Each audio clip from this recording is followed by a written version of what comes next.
साथियों, एक बार एक इंटरव्यू में परमवीर गुरु जी से पूछा गया कि वो संघ को सर्वव्यापी क्यों कहते हैं। गुरु जी का उत्तर बहुत ही प्रेरणादायी था।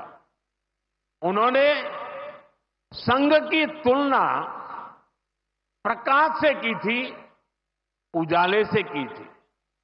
उन्होंने कहा कि प्रकाश सर्वव्यापी होता है, वो खुद ही अकेले सारे कार्य भले न करे, लेकिन अंधेरे को दूर करके वो दूसरों को कार्य करने का रास्ता दिखा देता है।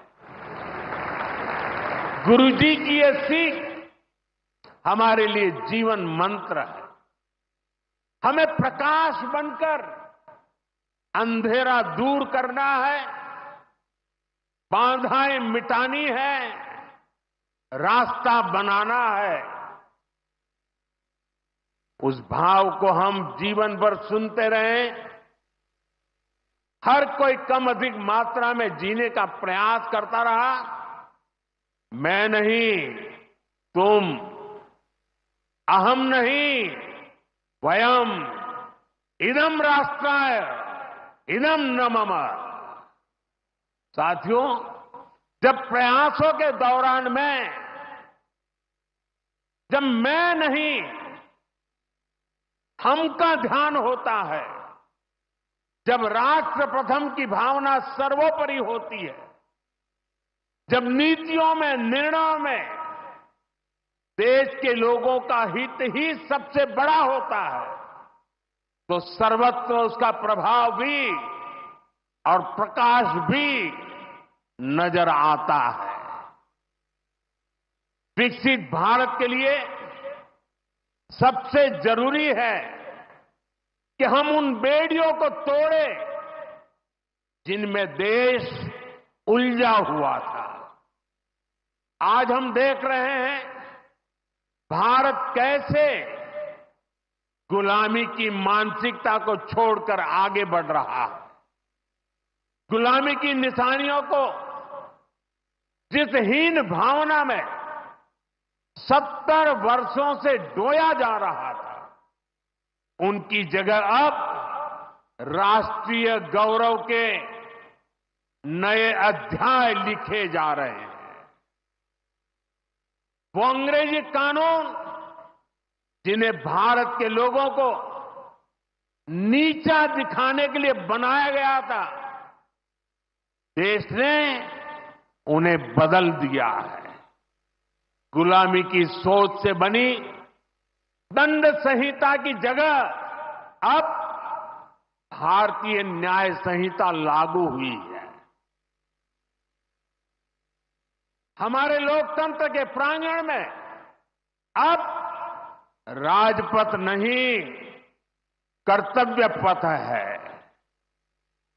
हमारी नौसेना के ध्वज में भी गुलामी का चिन्ह छपा हुआ था, उसकी जगह अब नौसेना के ध्वज पर छत्रपति शिवाजी महाराज का प्रतीक लहरा रहा है।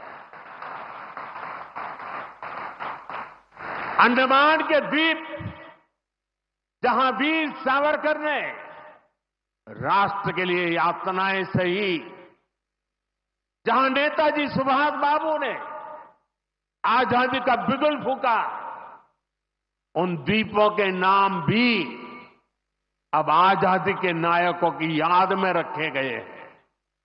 साथियों, वसुधैव कुटुंबकम का हमारा मंत्र आज विश्व के कोने कोने में पहुंच रहा है और दुनिया इसे हमारे कार्यों में भी देख रही है, महसूस कर रही है।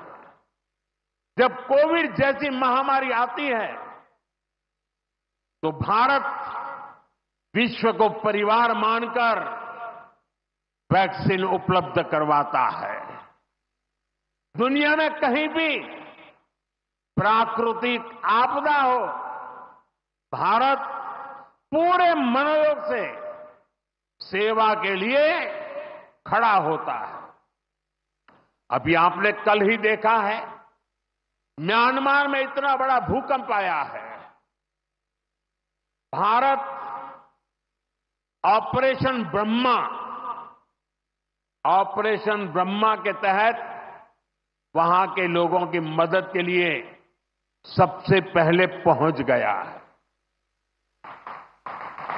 जब तुर्की में भूकंप आया, जब नेपाल में भूकंप आया, जब मालदीव्स में पानी का संकट आया, भारत ने मदद करने में घड़ी भर की भी देर नहीं की। युद्ध जैसे हालातों में हम दूसरे देशों से नागरिकों को भी सुरक्षित निकाल करके लाते हैं।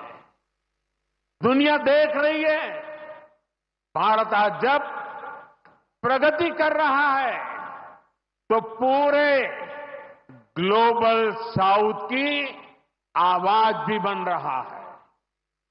विश्व बंधु की ये भावना हमारे ही संस्कारों का विस्तार है।